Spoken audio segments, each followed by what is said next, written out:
வாஸ்து, ஜோதிடம். நிறைய பேருடைய கருத்து ஜோதிடம் அப்படிங்கிறது வேற, வாஸ்து அப்படிங்கிறது வேற. இது என்ன பொறுத்தளவுக்கு நான் சொல்றது ரெண்டுமே ஒண்ணுதான், ரெண்டுமே ஒரே விஷயம்தான். ஒருத்தருக்கு அப்பா முக்கியமா அம்மா முக்கியம் அப்படின்னா ரெண்டு பேரும் தான் முக்கியம், ரெண்டு கண்ணு தான் முக்கியம்.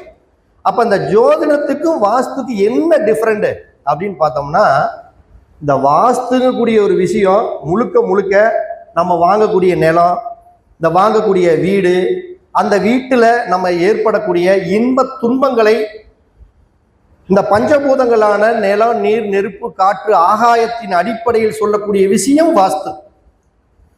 ஆனா இந்த ஜோதிடம் அப்படிங்கிறது பாத்தீங்கன்னா முழுக்க முழுக்க நம்முடைய ஒழுக்கம், நம்முடைய பணம் சம்பாதிக்கக்கூடிய விஷயம், நம்முடைய வாழ்க்கை துணை, நம்முடைய தொழில், இதன் மூலமாக ஒரு மனிதனுடைய இன்ப துன்பங்களை பற்றி தெரிவிப்பது நவகிரகங்களின் மூலம் சொல்வது ஜோதிடம். இவ்வளவுதான் வித்தியாசம்.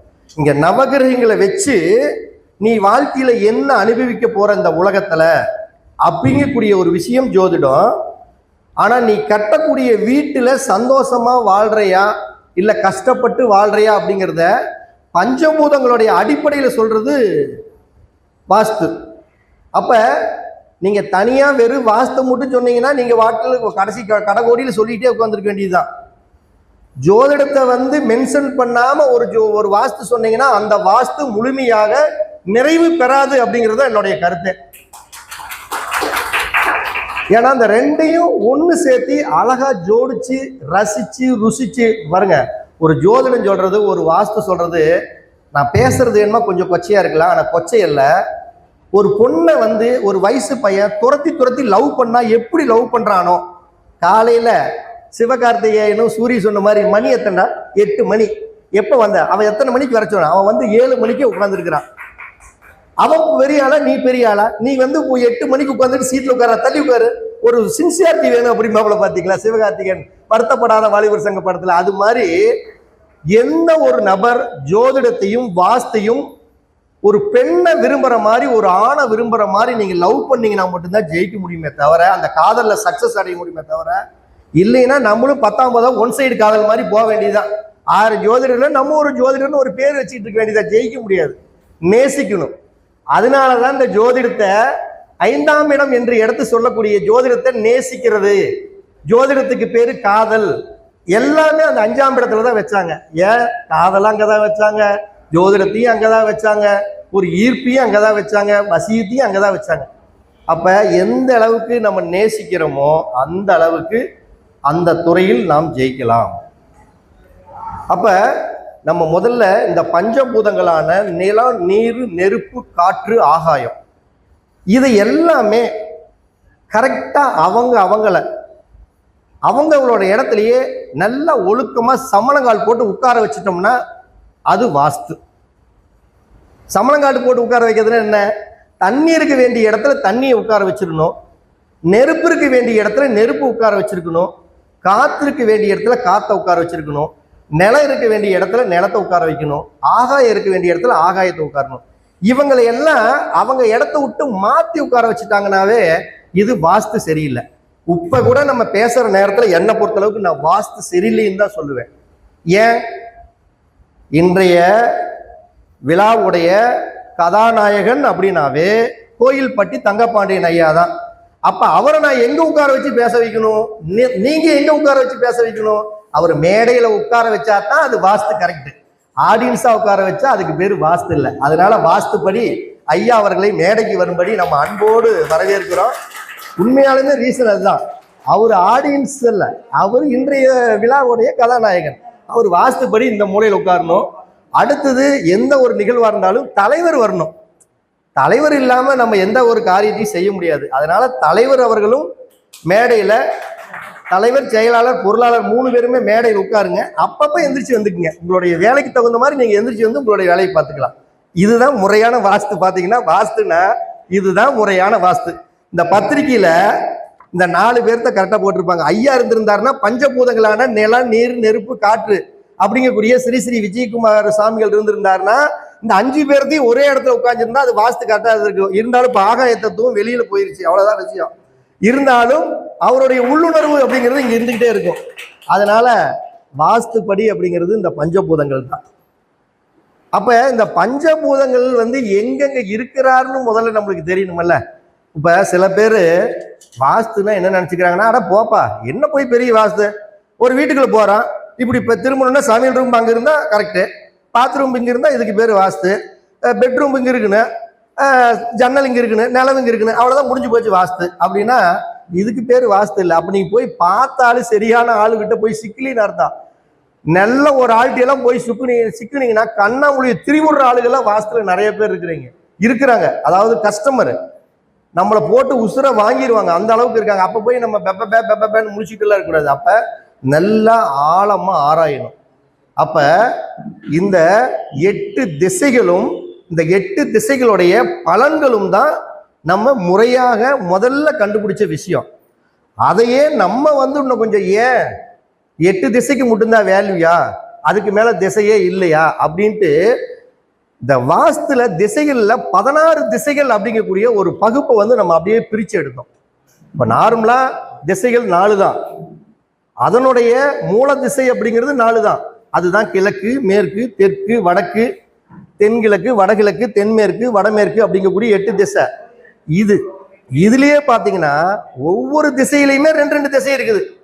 அதாவது இந்த மூலையில் இருக்கக்கூடிய மனையான தென்கிழக்குல 2 திசை இருக்குது, தென்மேற்குல 2 திசை இருக்குது, வடமேற்குல 2 திசை இருக்குது, வடகிழக்குல 2 திசை இருக்குது. அதுதான் வடகிழக்குல அதை நம்ம சிம்பிளா ஈசானியங்கிறோம்.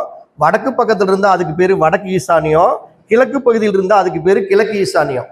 அதே மாதிரி தென்கிழக்குங்கிறத நம்ம அக்னி மூலைங்கிறோம், அது கிழக்கு பக்கம் இருந்தா அது கிழக்கு அக்னிங்கிறோம், தெற்கு பக்கத்துல இருந்தா தெற்கு அக்னிங்கிறோம்.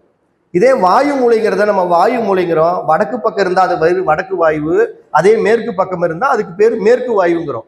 அதே தென்மேற்கு மூலையை வந்து நம்ம கன்னி மூலையும்போ நிருதி மூலையும்போ, அந்த மேற்கு பக்கம் இருந்தா அதுக்கு பேர் மேற்கு நிருதி, தெற்கு பக்கம் சார்ந்த பகுதிக்கு தெற்கு நிருதின்னு பேரு. அப்ப கிழக்கு மேற்கு தெற்கு வடக்குங்கக்கூடிய 4 திசை, வடகிழக்கு தென்கிழக்கு வடமேற்கு தென்மேற்குங்கக்கூடிய 4 திசை, ஒவ்வொரு மூலையிலும் 2 திசை, மொத்தம் 16 திசை. இந்த 16 திசைகளை வச்சு வாஸ்து பார்த்தவங்க தோத்து போனதா சரித்திரமே இல்லை. ஒரு 4 திசையை பார்த்தா நம்ம 8 திசையை பார்த்தா ஒரு எம்பிபிஎஸ் டாக்டர் மாதிரி, ஒரு 16 திசையை வச்சு பார்த்தா நீங்க அந்த துறையில வந்து பிஹெச்டி பட்டம் படிச்ச மாதிரி. அப்ப நம்ம பிஹெச்டி பட்டம் படிச்சாதான் இருக்கிற காலத்தை நம்ம ஓட்ட முடியும் எந்த துறையிலையுமே. இல்லைன்னா இருக்கிற காலத்துல நம்ம ஒரு ஊருக்குள்ள ஒரு சின்ன டாக்டர் மாதிரி தான் இருந்துகிட்டு இருக்கணும், வேற வழியே இல்லை. அப்ப இந்த திசைகளுடைய பலன்கள் என்ன, இந்த திசைகள் பாதிச்சா என்ன ப்ராப்ளங்கள் வரும் அப்படிங்கிறத இந்த பஞ்சபூதங்களையும் நவகிரகங்களையும் ஒன்று சேர்த்து நம்ம பலன் சொல்ல முதல்ல கத்துக்கணும். என்னை பொறுத்தளவுக்கு ஐயாவை கேட்டா அவர் என்ன சொல்லுவாரு, ஜோதிடம் என்பது ஒரு பெரிய பிரச்சனையே இல்லை, அது ரொம்ப ஈஸி அப்படிங்கிறாரு. இவர் சொல்லிட்டு போயிடுவார் ஈஸின்னு. நம்மளுக்கு தானே தெரியாது எவ்வளவு கஷ்டம்னு. அவருக்கு ஈஸி தான்ப்பா, நம்மளை கேட்டா தெரியும். ஜோதிட கடல் பெருசு அப்படிங்கிறாங்க, அவரை கேட்டா எனக்கு அது சும்மா தின்னதுங்கிறாரு. அவரை பொறுத்தளவுக்கு சின்னதாக தான் தெரியுது. நான் அவர் ஜாதகம் பார்க்குற போய் உட்கார்ந்துருந்தோம்னா எங்கேயோ என்னமோ சொல்லுவாரு, அதான் கவுண்டர் பண்ணி சொன்ன மாதிரி. ஆனா நீ என்னமோ சொல்றீங்கன்னு மட்டும் தெரியுது, ஆனா எனக்கு காதுல மட்டும் ஒரு கொய்யின்னு ஒரு சவுண்டு வருதுன்னு பாப்பல கவுண்டர் பண்ணி. அது மாதிரி இவர் என்னமோ சொல்றாருங்கிறது தெரியுது, ஆனா எப்படி சொன்னாருன்னு கண்டுபிடிக்க முடியதில்லை. அதுதான் அவருடைய அடிக்கடி சொல்றது தங்கப்பாண்டியன் ஐயாவுடைய ஸ்டைலும் பாப்பல. அப்ப அவருடைய ஸ்டைல் அப்படின்னா அவருக்கு மட்டும்தான் வரும். நல்லா புரிஞ்சுக்கங்க. நீங்க எல்லாருமே நினைக்கிறது என்னன்னா, எல்லாருமே நம்ம தங்கப்பாண்டியன் ஐயாட்ட வந்துடணும், எல்லாருமே நம்ம இப்படி வந்துடணும் அப்படின்னு எல்லாம் ஆசைப்படுறீங்க. தயவு செய்து அப்படியெல்லாம் ஆகவே ஆகாதீங்க. உங்களை மாதிரியே வாங்க, அப்பதான் நீங்க ஜெயிக்க முடியும். தங்கப்பாண்டியன் ஐயாவோட ஸ்டைல அவரு மட்டும்தான் சொல்ல முடியுமே தவிர வேற யாருனாலையும் சொல்ல முடியாது. ஏன்னா அவருக்கு தெரியும் ரூட் அவர் லொக்கேஷன் மாதிரி, எப்படி போனா எப்படி வருங்கிறது லொக்கேஷன் அவர் தெரிஞ்சு வச்சுட்டாரு. நம்ம அந்த லொக்கேஷன் தெரியறதுக்குள்ள நம்மளுடைய ஆயுள் முடிஞ்சு போயிடும். அதனால நம்ம ஸ்டைல் என்னவோ, நம்மளுக்கு என்ன வருதோ, எல்லாருமே சூப்பர் ஸ்டார் ரஜினி ஆகவே முடியாது. நம்மளுக்கு என்ன திறமை இருக்குதோ அதை வச்சு நான் தங்கப்பாண்டியன் ஐயாவோட இந்த என் ஸ்டைல பெரிய ஆளுன்னு மட்டும் நினைச்சிட்டீங்கன்னு வச்சுக்கோங்க, நீங்க தான் கிங்கு. அப்ப நம்ம இந்த கிழக்கு அப்படின்னு எடுத்துக்கிட்டோம்னா, இந்த கிழக்கு திசையில நல்லது என்ன கெட்டது என்ன அப்படின்னா, இதுக்கு உங்களுக்கு இந்த பஞ்சபூதங்களுடைய தெய்வங்கள் தெரியணும், நவகிரகங்களுடைய தெய்வங்கள் தெரியணும். இப்பயும் சொல்றேன், நவகிரகங்கள் என்பது ஜோதிடம், பஞ்சபூதங்கள் என்பது வாஸ்து, ஜோதிடம் என்பது 5வது ராசி, வாஸ்து என்பது 4வது ராசி. இவ்வளவுதான் மேட்ரு.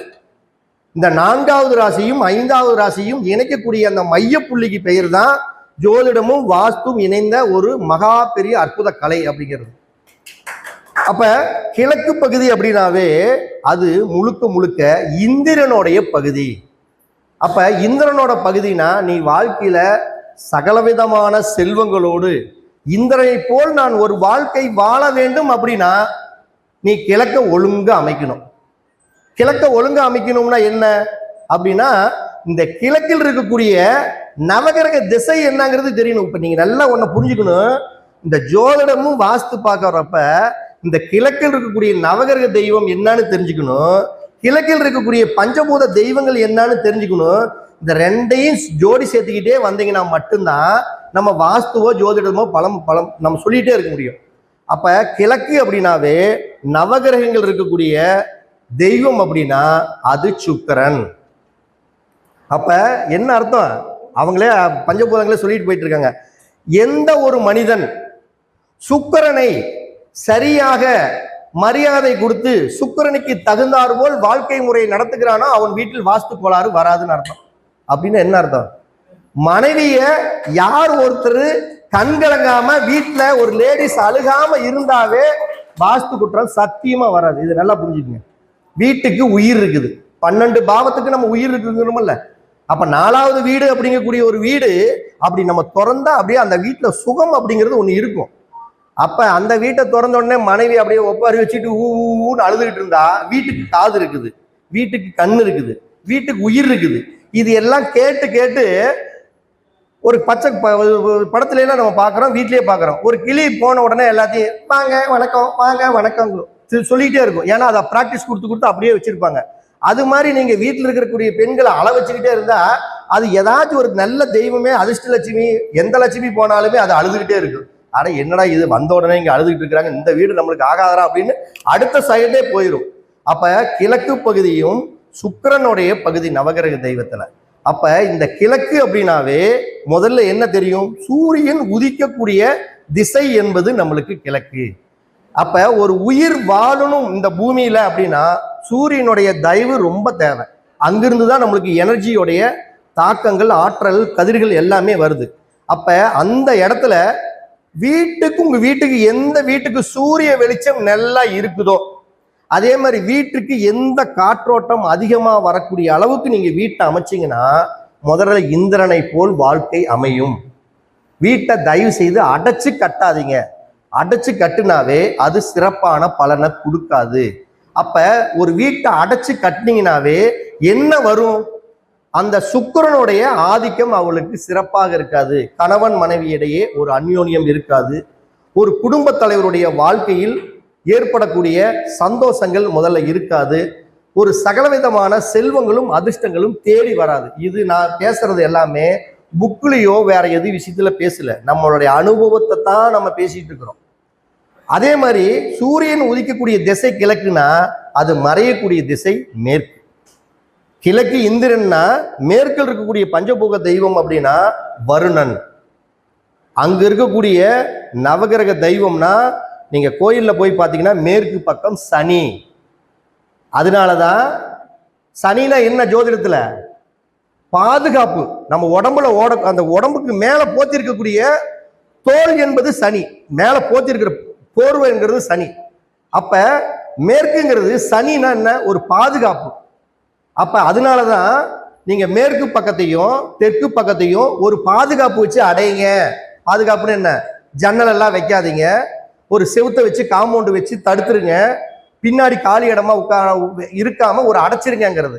அப்ப மேற்கு பக்கம் யார் ஒருவர் ஒரு பாதுகாப்பு அரண் இல்லாம அதிக காலி இடமா இருக்கிற மாதிரி ஒருத்தர் அமைச்சிட்டாங்கன்னா அந்த வீட்டுல அவங்க பாதுகாப்பா இருக்க முடியாது. முதல்ல பாதுகாப்புன்னு என்ன, பணம் காசு பொருளாதாரம் சார்ந்த விஷயத்தை அவர்கள் பாதுகாக்க முடியாது.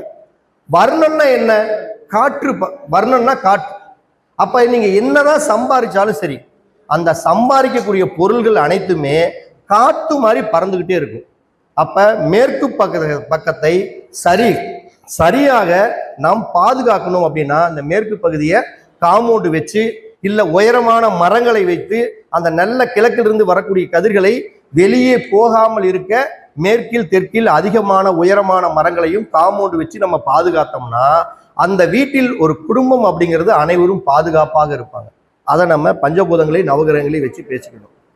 இப்போ அதே மாதிரி தெற்கு அப்படின்னா தெற்கில் இருக்கக்கூடிய பஞ்சபூத தெய்வம் அப்படிங்கிறது நவகிரக தெய்வம் அப்படிங்கிறது தெற்கில் இருக்கக்கூடியது நவகிரக தெய்வத்துல செவ்வாய். அதே மாதிரி தெற்குல யார் இருக்கிறாங்க பஞ்சபூதத்துல? கிழக்கிந்திரன், மேற்கு வருகிறன், தெற்கு யமன். அப்ப தெற்கு திசை ஒருத்தருக்கு பாதிக்கப்பட்டு இருந்தா அவன் ஒழுக்கமா நடந்துக்க மாட்டான். ஏன்னா யமதர்மராஜா மட்டும்தான் யாராருக்கு என்னென்ன தண்டனை அப்படிங்கிறத கரெக்டா கொடுக்கக்கூடிய ஒரு நீதிமான் யாருன்னா யமதர்மராஜா. நீங்க தெற்கு திசை ஒருத்தருக்கு பாதிக்கப்பட்டுருச்சுன்னா அவங்க என்ன பண்ணுவாங்கன்னா ஒழுக்கமா நடந்துக்க மாட்டாங்க. சிம்பிளா சொல்லிட்டு போயிடலாம். ஒரு பொண்ணோட பேர்ல ஒரு நல்லா புரிஞ்சுங்க, ஒரு பெண்ணோட ஜாதகத்துல இந்த பெண்ணோட பத்திர பேர்ல ஒரு ரெக்கார்டு பத்திரப்பதிவு இருந்து அவங்க இடத்துல தெற்கு திசை பாதிக்கப்பட்டால் ஆணாக இருந்தாலும் சரி பெண்ணாக இருந்தாலும் சரி அவர்கள் சரியாக நடந்து கொள்ள மாட்டார்கள். ஏமாத்து வேலை, பித்தலாட்டம், நம்பிக்கை நாணயம் இல்லாம போறது, இது எல்லாமே நடந்தே தீரும். இதே வடக்கு பக்கம் அப்படின்னா வடக்கு பக்கத்தில் இருக்கக்கூடிய நவகிரக தெய்வம் அப்படிங்கிறது குரு பகவான், வடக்குல தான் குபேரன். அப்ப இந்த திசை தான் நீ நல்லா சம்பாரிச்சு 4 காசு மிச்சம் பண்ணி நல்ல செல்வ செழிப்போட உன்னோட குழந்தைகள் நல்ல வளர்ச்சியோட வாழணும்னா வடக்கு திசை நல்லா இருக்கணும். அப்ப வடக்கு திசை நல்லா இருக்கணும் அப்படின்னா இந்த வடக்கு திசையும் கிழக்குக்கு எப்படியோ நல்ல விசாலமாக நல்ல காற்றோட்டமாக உயரமான மரங்கள் எல்லாம் வராம நீங்க வச்சு இருந்தீங்கன்னா அந்த வீட்டில் நல்ல செல்வ செழிப்பு நல்ல விஷயங்கள் எல்லாமே கிடைக்கும். பணம் காசு முதல்ல நம்ம நல்ல தேடி வரும். இதை நம்ம முதல்ல புரிஞ்சுக்கணும். அடுத்தது என்னன்னா இந்த கிழக்கு அப்படிங்கக்கூடிய இடத்துல இந்த சென்டர் மையம் அப்படிங்கிறது சூரியனுடைய முழுமையான ஆதிக்கம் உள்ள இடம். அப்ப அந்த சூரியன் ஒருத்தருக்கு அந்த மையப்பகுதி மட்டும் ஒருத்தருக்கு பாதிக்கப்பட்டுச்சுன்னா இந்த சூரியனுடைய காரகத்துக்கு என்னென்ன பிரச்சனையோ அத்தனையும் நடக்கும். அப்ப சூரியனுடைய காரகத்தை என்ன சொல்றோம்? நம்மளுடைய உடல் அங்கலங்கள்ல கண்ணை சொல்றோம், மூளை சொல்றோம், தலையை சொல்றோம், நம்மளுடைய ஹார்ட்டை சொல்றோம். அப்ப அந்த கிழக்கு மையம் அப்படிங்கிறது பாதிக்கப்பட்டுட்டாவே அந்த வீட்டில் நிறைய பேர்த்துக்கு பார்த்துருக்கிறோம் ஹார்ட் சம்பந்தப்பட்ட இதய நோய்கள் வருகிறது, கண் சம்பந்தப்பட்ட பார்வை கோளாறு வருகிறது, மூளை சம்பந்தப்பட்ட வியாதிகள் வருகிறது. அப்ப இது மூல வியாதி தான் வருமா, இல்ல ஹார்ட் அட்டாக்ல ஆள் முடிஞ்சிருவாங்கன்னா, இல்ல கண்ணு ஆபரேஷன் பண்ணி பொழைச்சுக்குவானா, கண்ணு தெரியுமா அப்படிங்கிறத நீங்க எங்க போய் பார்க்கணும்னா ஜாதகத்துல உங்க ஜாதகத்துல சூரியன் நல்லா இருந்தா அப்படியே போய் ஒரு ஆஞ்சியோ பண்ணிட்டு வந்து வீட்டுல படுத்துக்கலாம். ஜாதகம் கெட்டு போய் இருந்து சூரியன் கெட்டு போச்சுன்னா அப்புறம் ஹார்ட் அட்டாக்ல அப்படியே நம்ம நீட்டா வீட்டுல கிழக்கு அப்படிங்கக்கூடிய அந்த மையத்துல அதுக்கு பேர் பிரம்மஸ்தானம்னு சொல்லுவோம். அப்ப அந்த பிரம்மஸ்தானம் வெட்டுப்பட்டு போச்சு அப்படின்னா ஏதாச்சும் ஒரு அந்த பிரம்மத்துல ஏதாச்சும் ஒரு செவுறு வந்து ஒரு அழுத்தத்தை கொடுத்துருச்சு அப்படின்னாவே அவர்களுடைய வாழ்க்கையில் ஹார்ட் சம்பந்தப்பட்டது, கண் சம்பந்தப்பட்டது, மூளை சம்பந்தப்பட்ட பாதிப்புகள் கொடுக்கும். கெட்டு போனா அதுல அவ்வளவுதான் அப்படிங்கிற மாதிரி நம்ம கொஞ்சம் ஆட் பண்ணிக்கலாம். அப்ப நீங்க ஒரு பலனை சொல்றதுக்கு ஜோதிடமும் நவகிரகங்களும் பஞ்சபூதங்களும் தெரிஞ்சா மட்டும்தான் சொல்ல முடியும். இது வடகிழக்கு மூளை எடுத்துக்கிட்டீங்கன்னா அதனுடைய நன்மைகள் என்ன தீமைகள் என்னன்னா வடகிழக்கில் இருக்கக்கூடிய நவகிரக தெய்வம் அப்படின்னா அதற்கு பெயர் புதன். வடகிழக்குங்கிறது ஈசானிய மூளை, அது சிவனுடைய ஆதிக்கம் உள்ள மூளை, அந்த மூளை தான். அப்ப வடகிழக்கு மூளை அப்படிங்கிறது புதனுடைய ஆதிக்கம். புதன் என்ன? குழந்தைகள், சுறுசுறுப்பா இருக்கிறது, நம்முடைய படிப்பு, இது எல்லாமே புதன் தான். அப்ப இந்த வடகிழக்கு மூளை ஒருத்தருக்கு பாதிக்கப்பட்டுருச்சு அப்படின்னாவே அந்த வீட்டில் நீங்க எடுத்த உடனே சொல்லிடலாம் பாதிக்கப்பட்டதுன்னா என்ன அப்படின்னு ஒருத்தருக்கு கேள்வி ரொம்ப நாளாக இருக்கும். அதாவது இந்த பஞ்சபூதங்களுக்கு தகுந்தார் மாதிரி இல்லைன்னா அது பாதிக்கப்பட்டிருக்குதுன்னு அர்த்தம். இப்போ வடகிழக்கு மூலைன்னா நீர் அப்படின்னு சொல்றோம், ஈசானியம்னா நீர்னு சொல்றோம். இதுல வடகிழக்குன்னா நீர், தென்கிழக்குன்னா நெருப்பு, தென்மேற்குன்னா நிலம், வடமேற்குன்னா காற்று.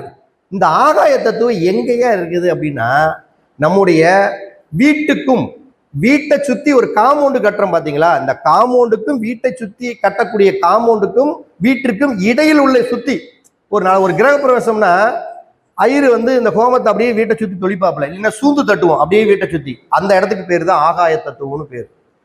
அப்ப இந்த வடகிழக்கு மூலை சரியா இல்லாம போறது. அப்ப நீர் இருக்க வேண்டிய இடத்துல அந்த நீர் இல்லாம நெருப்பு தூக்கி கொண்டே வச்சிடுறது. நெருப்புன்னு என்ன? சமையல் ரூமை கொண்டே அங்க வச்சிடுறது. இல்ல கழிவு சம்பந்தப்பட்டதை செப்டிக் டேங்கு, ஒரு மச்சு படிக்கட்டு, இது மாதிரி ஏதோ ஒன்று கொண்டே வச்சுட்டாவே முதல்ல குழந்தைகளுடைய படிப்பு, அதே மாதிரி உடல் அங்கங்கள்ல தோல் சம்பந்தப்பட்ட வியாதி, நரம்பு சம்பந்தப்பட்ட வியாதி, இந்த மாதிரி விஷயங்கள் எல்லாமே கண்டிப்பா நிச்சயமா சந்திப்பாங்களான்னா கண்டிப்பா சந்திச்சே தீருவாங்க. இதெல்லாம் நல்லபடியா நடக்குமா நடக்காதான்னு அந்த ஜாதகத்தை போய் எட்டி பார்த்து, புதன் நல்லா எப்படியா இருந்தாலும் நடக்கும். நல்லா புரிஞ்சுக்கங்க, நடக்காம போறதுக்கு வாய்ப்பே இல்லை, நடக்கும். ஜாதகத்தில் அந்த புதன் வடகிழக்கு உண்டான நவகிர தெய்வம் புதன் நல்லா இருந்தா இது நடந்தாலும் அவர் காப்பாற்றப்படுவார், இல்லை என்றால் மாட்டிக்கொள்வார். இவ்வளவுதான் வாஸ்து. நல்லா புரிஞ்சுக்கணும். நீங்க ரெண்டையும் கம்பேர் பண்ணிக்கிட்டே இருக்கணும்.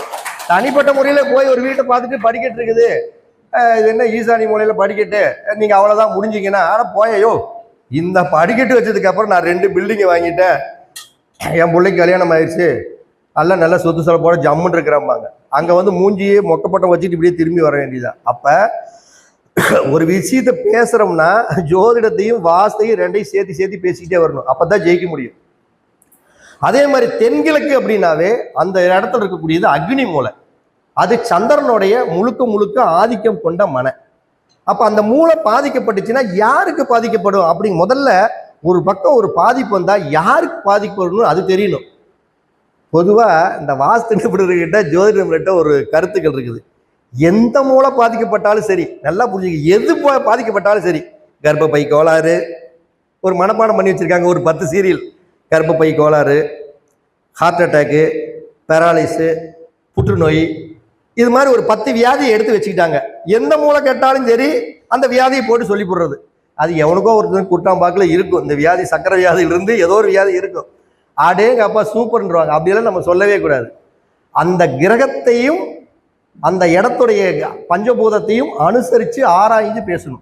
அப்ப தென்கிழக்கு அப்படின்னா அக்னி மூலை, அந்த இடத்துக்கு இருக்கக்கூடியது சந்திரன். அப்ப யாருக்கு பாதிக்கும்? அக்னி மூலை பாதிச்சா குடும்ப தலைவிக்குத்தான் பாதிக்கும். குடும்ப தலைவினா யாரு? தாயார். அப்ப பெண்களுக்கு தான் பாதிக்கும், தாயார் மட்டும் இல்ல, அந்த வீட்டில் இருக்கக்கூடிய பெண்களுக்கு பாதிக்கும். என்ன பாதிக்கும்? தென்கிழக்குனாவே காலச்சக்கரத்துல 6ஆம் இடம் வயிறு, வயிறில் இருக்கக்கூடிய பகுதி.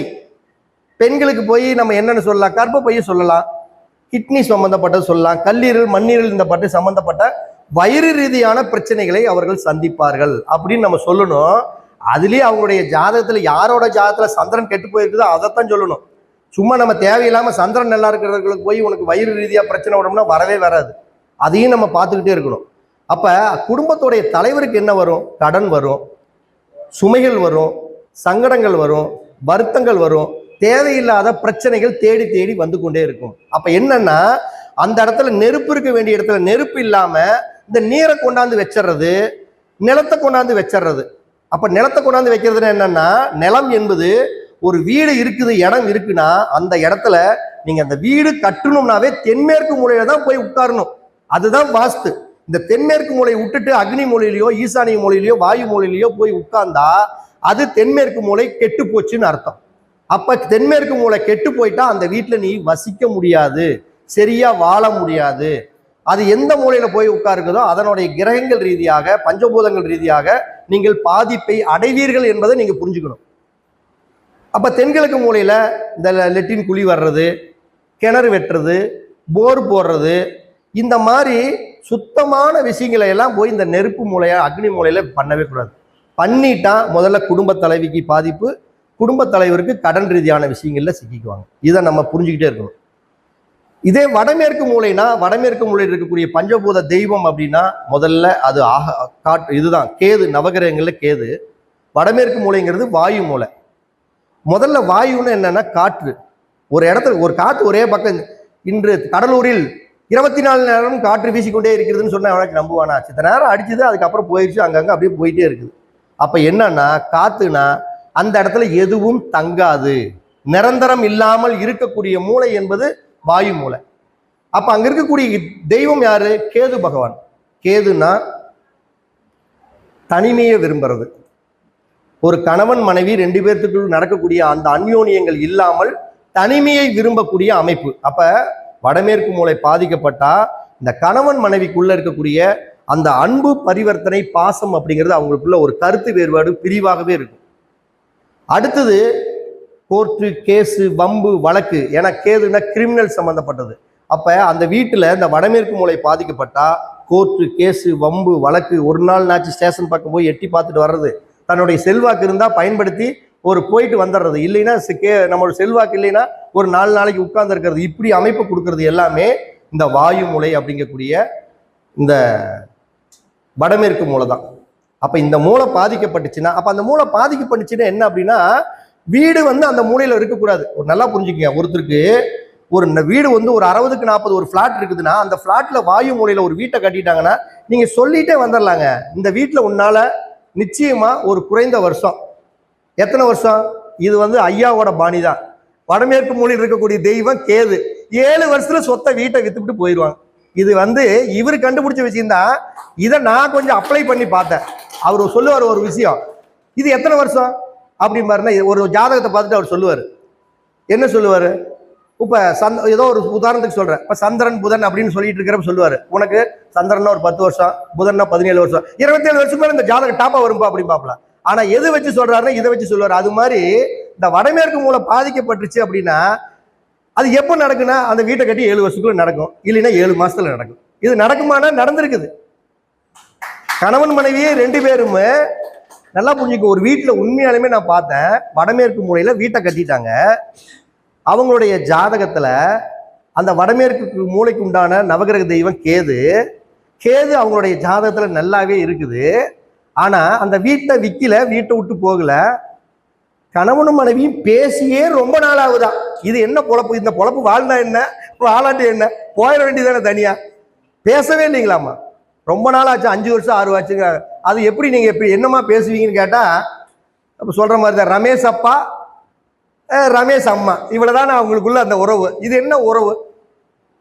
அப்ப வடமேற்கு மூளை பாதிக்கப்பட்டால் அந்த கணவன் மனைவிக்குள் இருக்கக்கூடிய அந்த அந்யோன்யம் சிறப்பா இருக்காது. அதை நம்ம புரிஞ்சுக்கணும்.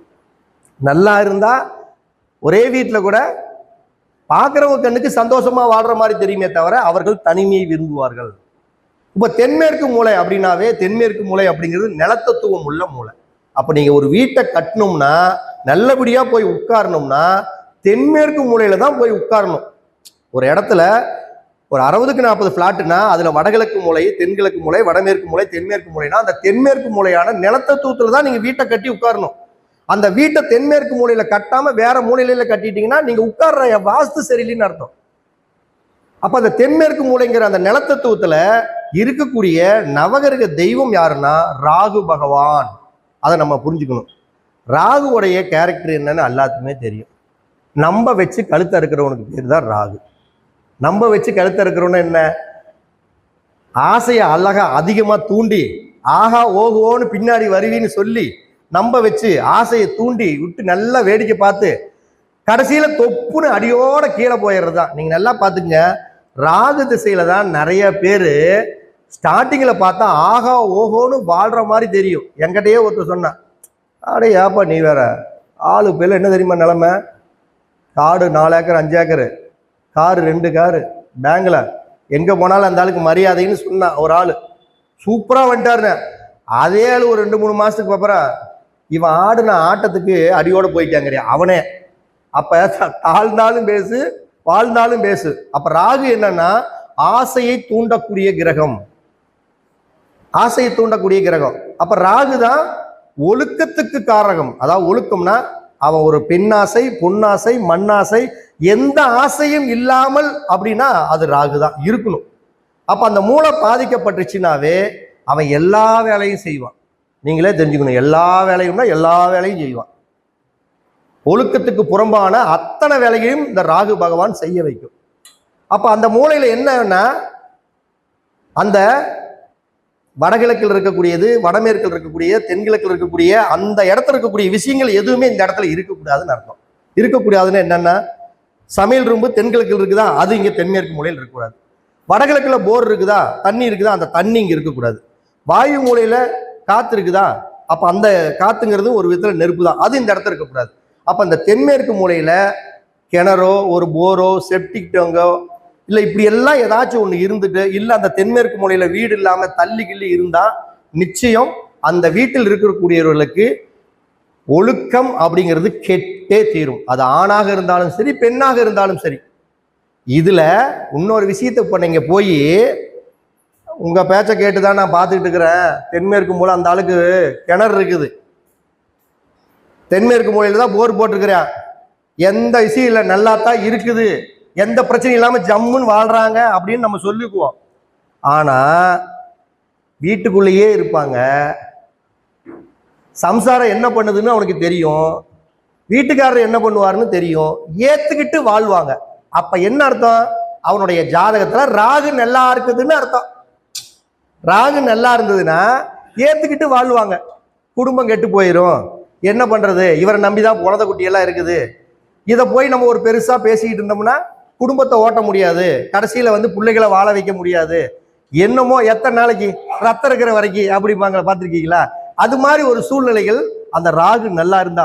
இதுவே ராகு கெட்டு போச்சு அப்படின்னா போஸ்டட்டி சன் டிவியில வராத ஒரு குடும்பம் ஒண்ணுதான், அத்தனை பக்கமும் வந்துடும். போற இடத்துல எல்லாம் இவனுடைய பேர் பிரபலமா இருக்கும். எதுல? அந்த ஒழுக்கம் சீரழிவுங்கக்கூடிய பிரச்சனையில. அப்ப நீங்க என்ன தெரிஞ்சுக்கணும், இதுல இருந்து நான் என்ன சொல்ல வர்றேன் அப்படிங்கறத தெரிஞ்சுக்கணும். அப்ப ஒரு வாஸ்து பார்க்க போறீங்கன்னா இந்த பஞ்சபூதங்களையும் நவகிரகங்களையும் ரெண்டையும் ஒண்ணு சேர்த்தி பழக கத்துக்கணும். வடகிழக்குல யார் இருக்காங்க, தென்கிழக்குல யார் இருக்காங்க, தென்மேற்குல யார் இருக்கிறாங்க, இப்படிங்கிறது எல்லாம் தெரிஞ்சு வச்சுக்கிட்டு அவங்களை எல்லாம் ஜோடி சேர்த்தும் பொழுது ஒரு பலனை சொல்றதுக்கு முன்னாடி அப்படியே ஒரு ஸ்டெப் ஜாதகத்தை போய் எட்டி பார்த்துட்டு இங்க பேசணும் அப்படிங்கிறது தான் நான் உங்களுக்கு சொல்லிட்டு இருக்கிறேன். ஜாதகத்தை பார்க்காம நம்ம சொன்னோம்னா அது சோட போயிடும். நம்ம எப்படி அடிக்கடி சொல்றாங்க, எல்லாம் பெரியவங்க எல்லாம் சொல்றாங்கல்ல, சாரம் பார்க்காத ஒரு ஜோதிடம் சோர போயிடும் அப்படிங்கிற மாதிரி, நீங்க ஜாதகத்தை எட்டி பார்க்காத ஒரு வாஸ்து சோட போயிடும். இதைத்தான் நீங்க புரிஞ்சுக்கணும். ஏன்னா நான் எல்லா அனுபவத்துல நான் பார்த்துருக்கிறேன். ஒரு ரீசெண்டா ஒரு சின்ன அனுபவத்தை மட்டும் சொல்லி நம்ம நிறைவு பண்ணிக்கலாம்.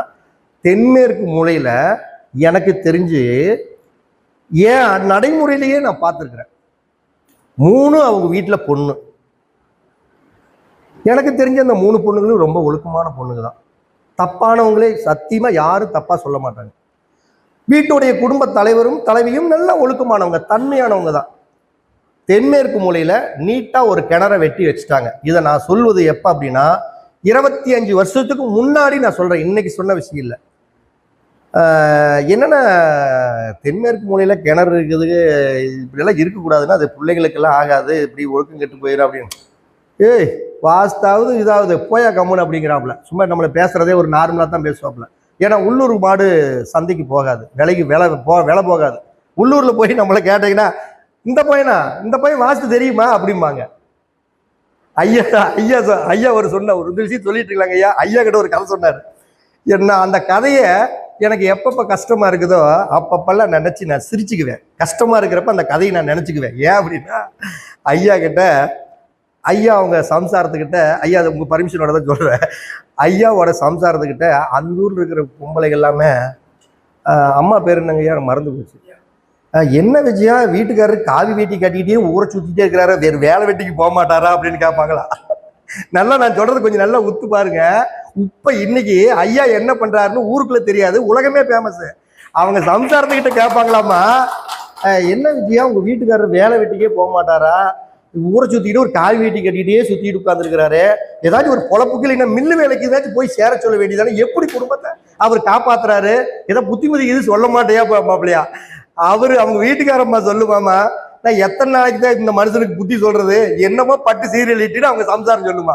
இது அவரு சொல்றப்ப நான் நினைச்சு சிரிப்பேன். இவரோட வேல்யூ அவங்க சம்சாரத்துக்கு இவருக்கு தெரியும், அந்த ஊர்ல இருக்கிறவனுக்கு தெரியலையே. அதே கொஞ்ச நாள் கழிச்சு அந்த ஊர்ல இருக்கிறவனே நான் ஒரு தடவை போறப்ப ஜாதகம் பார்க்கறதுக்கு ஒரு 10 பேர் ஐயா கிட்ட அப்பாயின்மெண்ட், ஐயா சொல்லிட்டு ஐயா வரட்டுங்களான்னு கேட்டுக்கிட்டு 3 தடவை வந்துட்டு போறான். அப்ப நம்முடைய வேல்யூ நம்ம ஊர்ல தெரிகிறதுக்கு எத்தனை நாள் ஆகி பார்த்தீங்களா? ஏன்னா அந்த அளவுக்கு அவருடைய ஜோதிடர் இவர் மாதிரி ஒரு ஜோதிடர் அப்படின்னா, அப்ப நானே கொஞ்சம் ஓவர் தான் நினைக்கிறேன். இந்த மாதிரி ட்ரெஸ் போட்டு வர்றது கொஞ்சம் ஓவர் தான். ஏன்னா நான் சின்ன பையன்லேருந்து பழகிட்டேங்க ஐயா, ஆரம்பத்துலேருந்து. ஏன்னா நான் பரணி நட்சத்திரம், எனக்கு இப்படி தான் பிடிக்கும். ஒரு வெள்ளையும் சொல்லையுமா போகிற இடத்துல இப்படி பொட்டுக்கிட்டெல்லாம் வச்சுக்கிட்டு துண்ணூறு போட்டு போகிறது, இது நான் செய்யலை, என்னுடைய நட்சத்திரம் செய்யுது, அவ்வளோதான். அதனால இதுக்கோசரம் நான் வந்து பந்தா பண்ணுறேன் அப்படின்லாம் நினைக்கக்கூடாது. அவரு எல்லா ஜோதிடத்தையும் கற்று வச்சுக்கிட்டு எல்லா விஷயத்தையும் தெரிஞ்சு வச்சுக்கிட்டு எங்கே போனாலும் இவர் சுத்தமாக இவர் ஜோதிடங்கிற மாதிரியே நம்மளுக்கு தெரியாது, அவராக சொல்லிக்கிட்டா தான். இப்போ என்னன்னா, இப்போ இப்படிப்பட்ட ஒரு மனிதரையும் அந்த ஜோதிடம் அப்படிங்கக்கூடிய ஒரு தனிப்பட்ட விஷயம், அதுவும் எத்தனை வருஷத்துக்குள்ள, சும்மா 10-12 வருஷத்துக்குள்ள ஒரு சாதாரண ஒரு ஆடியன்ஸா உட்கார்றதுக்கு முன்னாடி உட்கார விட மாட்டேன்ட்டாங்களாம். நல்லா புரிஞ்சுக்கங்க, அந்த ஆடியன்ஸா முன்னாடி உட்கார்றதுக்கும் ஜோதிடம் தெரிஞ்சாதான் உட்கார வைப்பாங்களாமா. ஜோதிடம் தெரியாதவங்களை வந்து பின்னாடி கடைசியில் போய் உட்கார வைப்பாங்களா? அது மாதிரி இவர் முன்னாடி உட்கார்ந்தால பின்னாடி போய் உட்கார வச்சாங்களா. அவர் சொல்லியதை நானும் கேள்விப்பட்டிருக்கிறேன். அப்படி பின்னாடி உட்கார்ந்த ஒரு நபர் இன்னைக்கு மேடையில் முதன்மையான நபராக இருக்கிறார் அப்படின்னா, ஒரே விஷயம் நான் சொல்ல போறது என்னன்னா, இந்த 5ஆம் பாவம் என்று சொல்லக்கூடிய காதல் காதல் காதல், இது நீங்க பொண்ணை காதலிக்கிறீங்களோ இல்ல ஜோதிடத்தை காதலிக்கிறீங்கிறது உங்களுடைய தனிப்பட்ட விஷயம். அப்ப எந்த ஒரு விஷயத்தையும் நாம் காதலித்தால் அந்த காதலில், ஜோதிடம் என்ற காதலில், வாஸ்து என்ற காதலில் சக்சஸ் என்பதை நாம் அடைந்தே தீர்வோம் என்று சொல்லி, இவ்வளவு நேரம் அழகாக அற்புதமான எனக்கு பேசுறதுக்கு வாய்ப்பு கொடுத்த இந்த ஞான சக்தி ஜோதிடம் மற்றும் ஆன்மீக ஆராய்ச்சி நல சங்கத்தினுடைய தலைவர், செயலாளர், பொருளாளர் அனைவருக்கும் எங்களுடைய சரவணபவ ஜோதிட அறிவாலயத்தின் சார்பாக மனமார்ந்த நன்றிகளையும் வாழ்த்துக்களையும் கூறிக்கொண்டு, தர்மத்தின் வழி செல்ல செல்ல கர்மத்தின் வழி குறையும் அப்படிங்கக்கூடிய அற்புதமான தகவலோடு ஒரு அடுத்த தருணத்தில் நான் உங்களை சந்திக்கிறேன். அனைவருக்கும் வணக்கம், அனைவருக்கும் வாழ்த்துக்கள்.